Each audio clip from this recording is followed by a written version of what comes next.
అప్పుడేముందంటే వాడు ఎంత గొప్ప పని చేసినా వాడిని మనం వదిలేస్తాం. వీడు మన ధర్మం వాడు, కానీ వీడు చేసింది ఏమీ లేదు, ఏం చేయడు కూడా.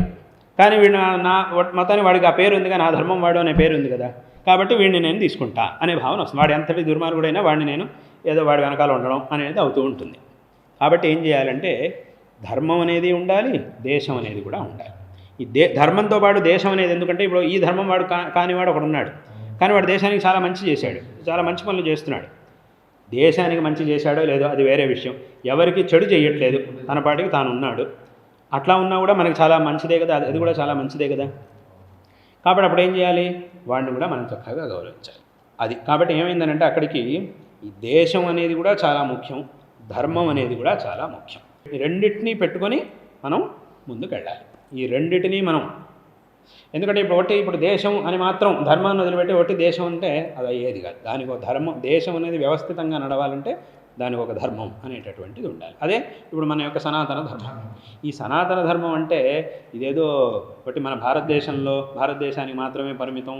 ఈ ధర్మం యొక్క తత్వం ఏదైతే ఉందో ఇది కేవలం భారతదేశానికి మాత్రమే పరిమితమైనటువంటిది, అథవా ఇదేదో కొన్ని రాష్ట్రాలకు మాత్రమే పరిమితమైనటువంటిది కాదు. ఇది విశ్వవ్యాప్తమైనటువంటి ధర్మం. సరిగ్గా ఇందులో చెప్పబడినటువంటి తత్వాలని కనుక అర్థం చేసుకుంటే ఇందులో ఈ విశ్వంలో ఉన్న ప్రతి ఒక్కడూ దీని ద్వారా శ్రేయస్సుని పొందవచ్చు. అటువంటి ధర్మం మన సనాతన ధర్మం. కాబట్టి ఈ ధర్మం అనేటటువంటిది చాలా ముఖ్యమైనటువంటిది, దేశం అనేటటువంటిది కూడా చాలా ముఖ్యమైనటువంటిది.